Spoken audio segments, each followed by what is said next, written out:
देवताओं को हम मारेंगे कैसे? भगवान शुक्राचार्य जी ने निवेदन किया, बोले अरे राजा बलि, देवताओं ने अमृत का पान कर रखा है, अब इन्हें हम मार नहीं सकते, तो क्या महाराज परास्त भी नहीं कर सकते? बोले परास्त तो कर सकते हो, पर अपने जीवन में 4 बातें उतार लो। कौन कौन सी? प्रजा की सेवा, गौ की सेवा, अतिथि सेवा, गुरु सेवा करो। राजा बलि ने जैसे ही सुना गुरुदेव ने कहा प्रजा की सेवा, अतिथि सेवा, गौ सेवा, गुरु सेवा करो, राजा अपने साम्राज्य में आए तो गौ की सेवा कर रहे हैं, गुरु की सेवा कर रहे हैं, प्रजा की सेवा कर रहे हैं, अतिथि की सेवा कर रहे हैं। और जैसे ये सेवा करते करते समय व्यतीत हो गया, एक राजा बलि को शुक्राचार्य जी ने निवेदन किया, बलि तुम्हारी सेवा से हम बहुत प्रसन्न हैं, और इतने प्रसन्न हैं कि जो तुमने चाहा था वही होगा। बोले क्या करना चाहिए? बोले जाओ, अब त्रिलोकी में तुम्हारा कब्जा है। बोले अच्छा? बोले बिल्कुल है। राजा बलि ने देवताओं के ऊपर आक्रमण किया। परिणाम क्या हुआ कि कल तक जो देवता राजा बन के बैठे थे त्रिलोकी में, वो आज बेचारे सत्ता विहीन हो गए, राजा बलि का साम्राज्य आ गया। लेकिन दैत्यों की माता कौन है? अदिति। देवताओं की माता कौन है? अदिति। और एक बात मैं आपको बताऊं, कष्ट बुढ़ापा कृपण है, निर्धन जीवन कष्ट, पुत्र शोक अति कष्ट है, सुधा प्रलय सम कष्ट। बेटे को कोई तकलीफ होती है तो सबसे ज्यादा दुख मां को होता है, सबसे ज्यादा कष्ट मां को होता है। और आज जब देवताओं के जीवन में जब संकट आया, देवताओं के जीवन में जब दुख आया, देवताओं के जीवन में जब आपत्ति आई, विपत्ति आई, तो सबसे ज्यादा कष्ट माता अदिति को हुआ। संध्या छूट गई, बंधन छूट गया, पूजन छूट गया, पाठ छूट गया, भोजन छूट गया, सोना छूट गया, जागना छूट गया। मतलब न नींद भी आती है, न चैन से रहती, न बेचैन महाराज कश्यप जी ने पूछा, देवी क्या बात है, बड़ी तकलीफ है तुम्हें, बड़ा कष्ट है, पर कष्ट का कारण भी तो बताओ कि कष्ट जो है उस कष्ट का कारण क्या है, बताइए, दुखी क्यों है, क्या बात है? और माता अदिति ने पूरा वृतांत सुनाया। और जब पूरा वृतांत सुनाया तो भगवान कश्यप जी हंसने लगे और हंसते हंसते बोले, देवी यही तो कारण है, मोहि निशा जागर सोहि निहारा, देख ही स्वप्न अनेक प्रकार। देवी बेटे की कामना कर रही हो, ये संसार का बंधन है, ये संसार का बंधन है। कुटे हो भौतिको नात्मा, चात्मा प्रगते परहा, कश्य के पति पुत्राध्याय मोहे वही कारण। ये बंधन को छोड़ दो, कन्हैया को अपना बेटा मानो। अन्यास चिंतयन्तो मां ये जना पर्युपासते, तेषां नित्य नित्याभियुक्तानां योगक्षेम वहापयम्। एक बार कहो कन्हैया से, तू हमारा बेटा है, तू हमारा गोविंद, तू मेरा लाडला है। लेकिन मैया ने कहा, तुम तो ठहरे बाप, तुम तो ठहरे पिता। जब माता के जीवन में, पिता के पुत्र के जीवन में जब तकलीफ आती है तो कष्ट माँ को होता है, और इस वेदना को मात्र माँ ही समझ सकती है। कश्यप जी ने बार बार माता अदिति को समझाया, बार बार समझाया, और जब समझ में नहीं आई तो महाराज कश्यप जी ने कहा, देवी एक काम करो, तुम पयोव्रत करो। महाराज पयोव्रत क्या है? बोले फागुन के महीने में शुक्ल पक्ष की प्रतिपदा से व्रत को करना, 13 दिन का व्रत है। महाराज नियम क्या है? बोले प्रातः काल उठना, अब प्रातः काल उठ करके भगवान हरि का भजन करना, कीर्तन करना, वंदन करना। अब प्रातः काल उठ के जब पूजन करोगी ना सच्चे हृदय से, तो ठाकुर जी तुम्हारी कल्पना को साकार भी कर देंगे। और आज महाराज ऐसा कीर्तन हुआ, ऐसा वंदन हुआ, ऐसा पाठ हुआ, ऐसा पूजन हुआ, क्या परिणाम हुआ? कश्यप अदिति महातप कीना, कश्यप अदिति महातप कीना, कश्यप अदिति महातप कीना।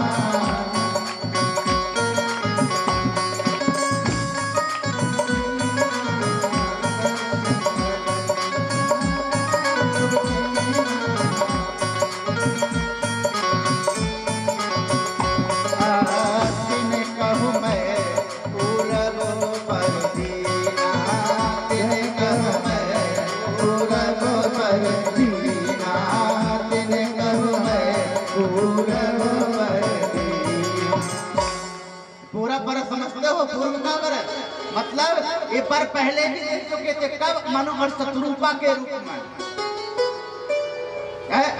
मन और शत्रुपा के रूप में। यही कश्यप, यही अदिति महाराज शत्रुपा बने, है ना, वरदान दिया, वही कश्यप बने, अदिति बने, वही दशरथ बने, कौशल्या बनी। ऐसी प्रभु की लीला है। और जैसे माता अदिति ने भगवान से निवेदन किया, नमस्तुभ्यं भगवते पुरुषाय महीधसे सर्वभूत निवासाय वासुदेवाय साक्षिणे। हे गोविंद, हे गोपाल, हे मुरली वाले, हे श्याम सुंदर, हे ठाकुर, मेरे मन की कल्पना को साकार कर दो। और जैसे ही मन की कल्पना को साकारने का संकल्प जैसे ही मन में आया, तो परिणाम क्या हुआ कि भगवान प्रागट्य हो गए। और जैसे प्रभु का प्रागट्य हुआ, जैसे हरि का प्रागट्य हुआ, और जैसे प्रागट्य होकर के परमात्मा आए, मैया ने प्रणाम किया, मैया ने पूजन किया, मैया ने वंदन किया, मैया ने अभिनंदन किया, मैया ने जाप किया, मैया ने ताप किया। भगवान ने बोला, अरे तुमने हमें बुलाया है, और बुलाया है तो काहे के लिए बुलाया है? माता अदिति निवेदन करती है, नाथ आपसे छुपा क्या है? सब तो आप जानते हैं, जे जाना सब तो आप जानते, फिर भी आप पूछ रहे हो कि आपने क्यों बुलाया है? और आपने पूछा है तो हे गोविंद सुनो, हे गोपाल सुनो, मैंने इसलिए आपको बुलाया है नाथ, मेरे जो बेटे हैं ना, उनको बड़ा कष्ट है, मेरे जो बेटे हैं ना, उनको बड़ी तकलीफ है, बड़ी पीड़ा है। एक काम करे गोविंद, आप मेरे पुनः बेटा बन के आ जाएं और इन्हें पुनः राज गद्दे में स्थापित कर दें। मैया को वरदान दिया, जाओ, कुछ समय बीतने पर मैं तुम्हारा बेटा बनूंगा, और जब बेटा बनूंगा तो संकल्प भी मैं तुम्हारा पूरा करूंगा।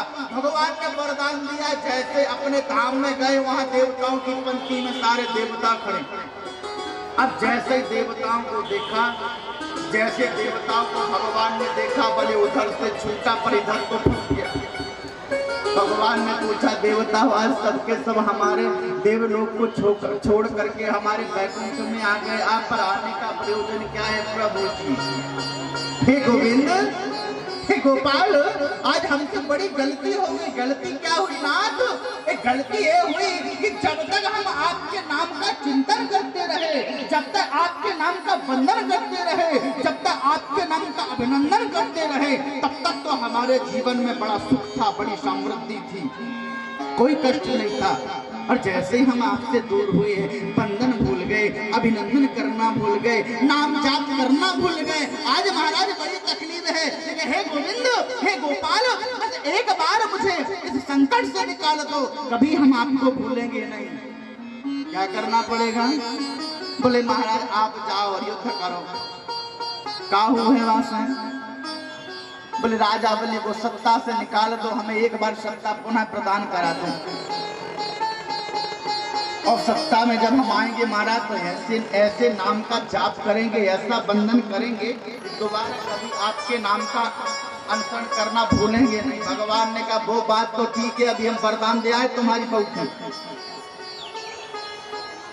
अभी वरदान दे आए तुम्हारी माता को कि कुछ समय के बाद हम आएंगे, बेटा बनेंगे, और तुम्हारे पुत्रों को पुनः जहां का तहां पहुंचाएंगे, पर इस समय हम बलि से युद्ध नहीं कर सकते। बोले क्यों नहीं कर सकते?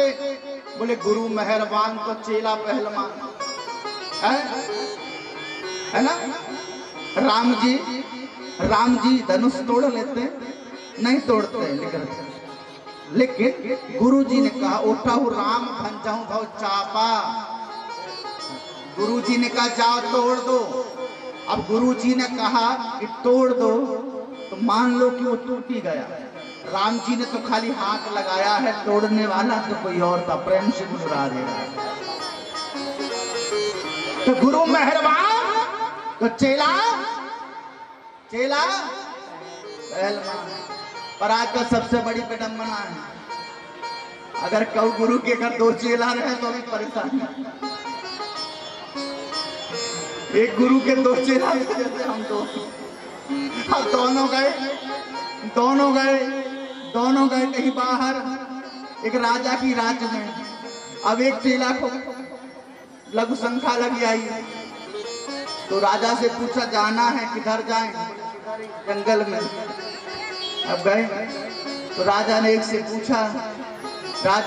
पूछा कहो आपके साथ बड़े बड़े विद्वान हैं, बड़ा अच्छा उनका रूप तेजस्वी लग रहा है, अच्छे वेदांती हैं। सामने वाले ने कहा बिल्कुल गधा है वो, तो एक से अच्छे दो भले हम देखो आ गए कि चलो अकेले जा रहे संग ले चल।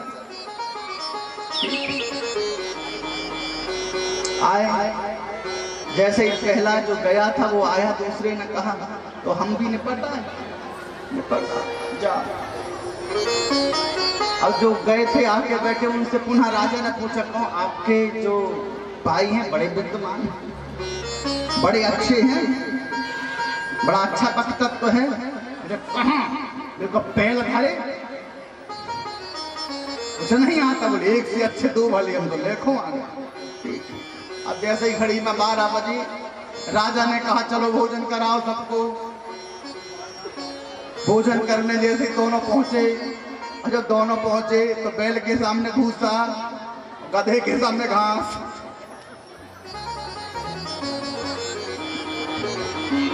रख दिया। अब दोनों भड़क गए, हम ब्राह्मणों का, हम संतों का इतना बखान कि भूसा और घास खिला रहे हो। तो राजा ने कहा हम थोड़ी खिला रहे हैं, तुमने कहा कि एक गधा है दूसरा बैल है, तो बैल तो घास खाता है, गधा इसलिए ध्यान रखिएगा। अब हिंदुस्तान में सबसे बड़ी विडंबना यही है कि जीव अपना परिचय खुद दे। कहीं भी जाओ, ना काहू से दोस्ती, ना काहू से बैर, और सबसे बड़ी विशेषता है अहिंसा परमो धर्मो। ये जीवन में उतार करके रखिएगा।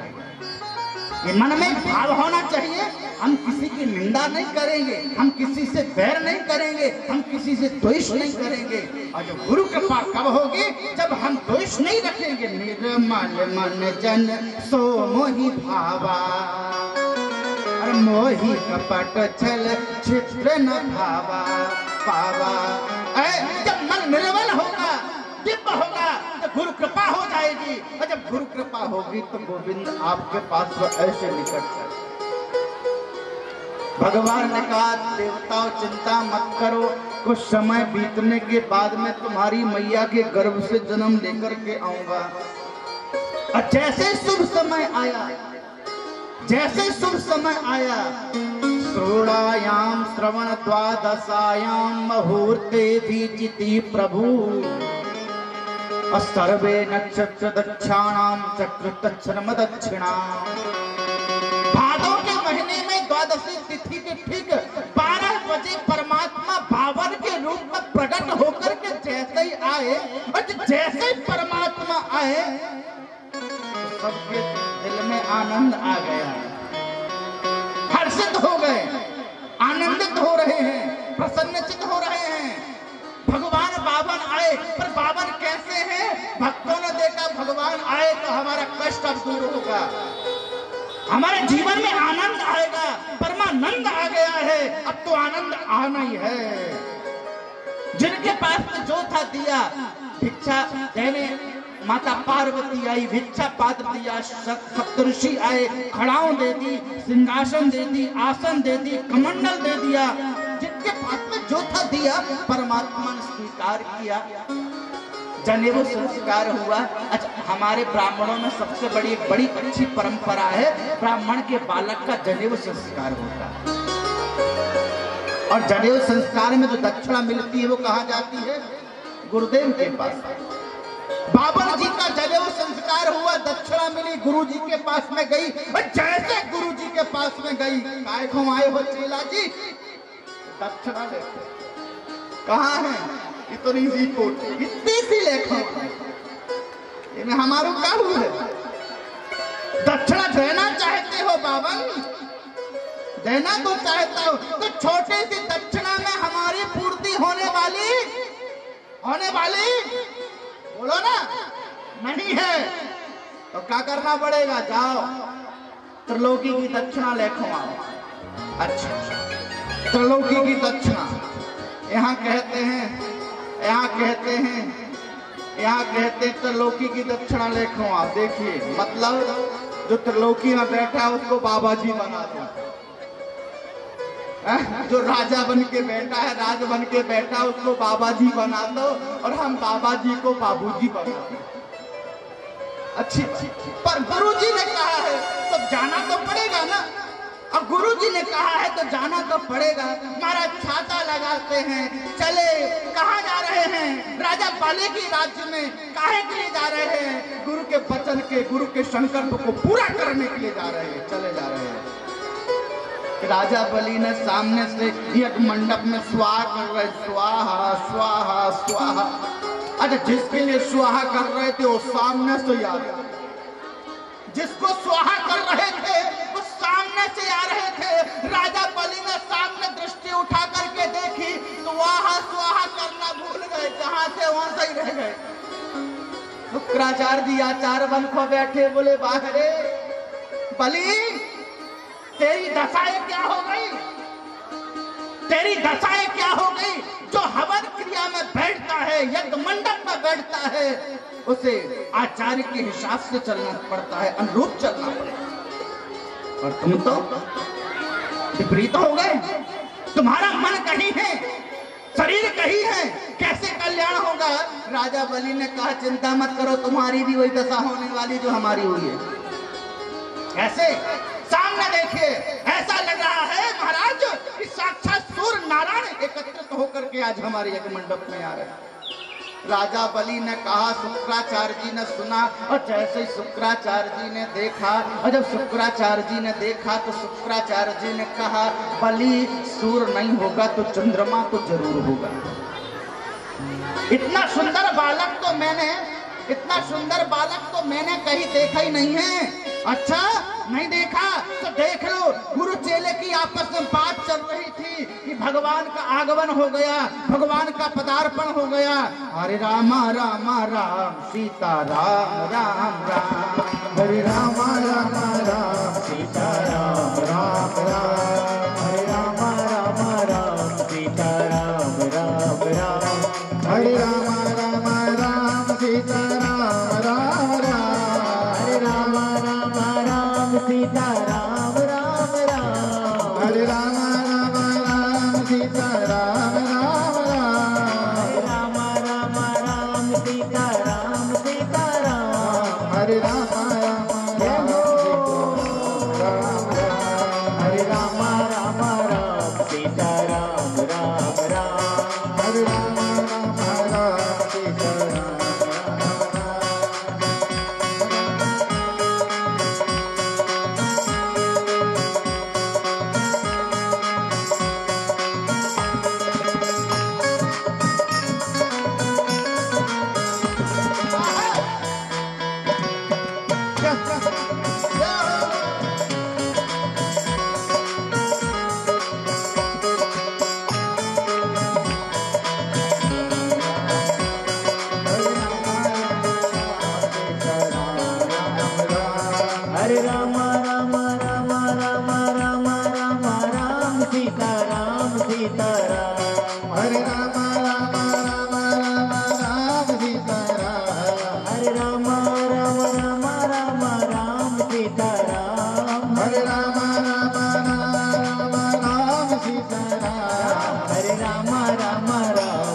सीता राम राम राम, हरे राम राम राम, सीता राम राम राम।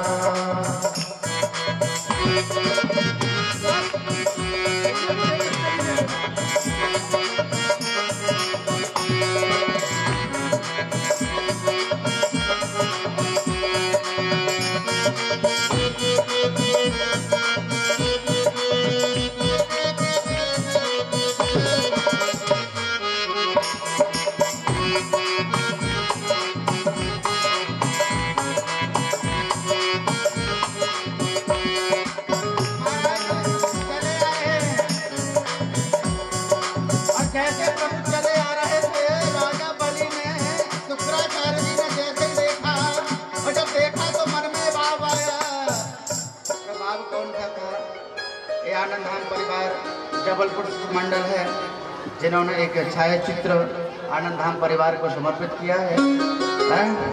उस छाया चित्र में मेरे पूज्य गुरुदेव, माँ भगवती और मैं भी बैठा हूँ। चित्र की बात तो चले फिर बहुत बहुत सभी को बहुत बहुत साधुवाद। भगवान आपके ऊपर सदैव कृपा बरसाए रखें। इसी आशा के साथ में चलते हैं मैदान में। श्री राम जय राम, जय जय राम। और आज बड़ी दयालुता, बड़ी कृपालुता, बलि ने जैसे ही कहा शुक्राचार्य जी ने देखा। जब शुक्राचार्य जी ने देखा तो देखते ही रह गए। सूर्य नहीं है पर चंद्रमा जरूर है। और जैसे ही भगवान पास में आए, राजा बलि ने स्वागत किया। स्वागतम ते नमस्तुभ्यम ब्रह्मान किंकर मामते। बड़ा दौड़ करके गए, स्वागत किया है, वंदन किया है, अभिनंदन किया है। और जब वंदन अभिनंदन हुआ, जाप ताप हुआ, तो भगवान ने विचार किया। राजा बलि के सामने प्रमुख खड़े हैं बावन के रूप में। बोले यहाँ ऐसे काम नहीं बनेगा, यहाँ ऐसे काम बनने वाला नहीं है। बोले फिर कैसे काम बनेगा? बोले यहाँ तो पर्चा देना पड़ेगा, थोड़ा बनावटी का, थोड़ा दिखावा करना पड़ेगा। सही बात है ना? क्या रुपेश भैया? जब तक टेढ़ी उंगली नहीं करोगे तब तक मक्खन निकलने वाला नहीं है, तो उंगली टेढ़ी करनी पड़ेगी।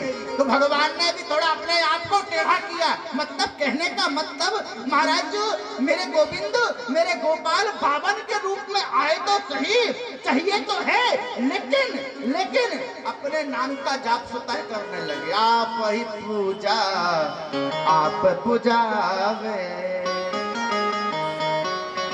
अपने नाम का चिंतन, अपने नाम का मनन करने लगे। और जैसे परमात्मा मनन करने बैठे हैं, राजा बलि बार बार कहते मांगिए ना महाराज क्या चाहिए, मांगिए ना क्या चाहिए, मांगिए ना क्या चाहिए।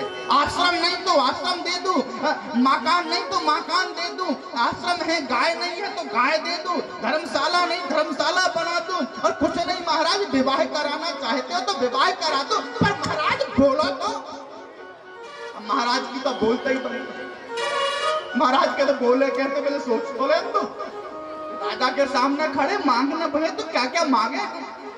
लेकिन धीरे से राजा बलि ने अपने गुरुदेव से पूछा, गुरुदेव ये महात्मा जी तो बड़े वो हैं, मैं बार बार कहता हूँ मांगो मांगो मांगो, पर ये तो मांगते ही नहीं है, क्या क्या मांगने वाले हैं। और शुक्राचार्य जी ने बड़े भाव से कहा, राजा बलि ये तो परमहंसी महात्मा है, जब तक माला पूरी नहीं होगी, जब तक क्रिया पूरी नहीं होगी, जब तक साधना पूरी नहीं होगी, जब तक ध्यान पूरा होगा नहीं, तब तक ये मांगने वाले भी नहीं है। अच्छा ऐसे परमहंसी हैं, ऐसे महात्मा हैं, ऐसे दिव्य हैं, अभी तो स्वागत करते रहे, अभी तो वंदन करते रहे, अभी तो अभिनंदन करते रहे। और जैसे ही गुरुदेव ने कहा, ये परमहंसी चरणों में गिर गए। बोलिए महाराज, जो आप कहेंगे तो हम करेंगे। और आज जैसे धीरे से राजा बलि की बात को भगवान ने सुना, धीरे धीरे आंखें खोली। और महाराज ने जैसे ही आंखें खोली तो प्रभु जी ने धीरे से पूछा,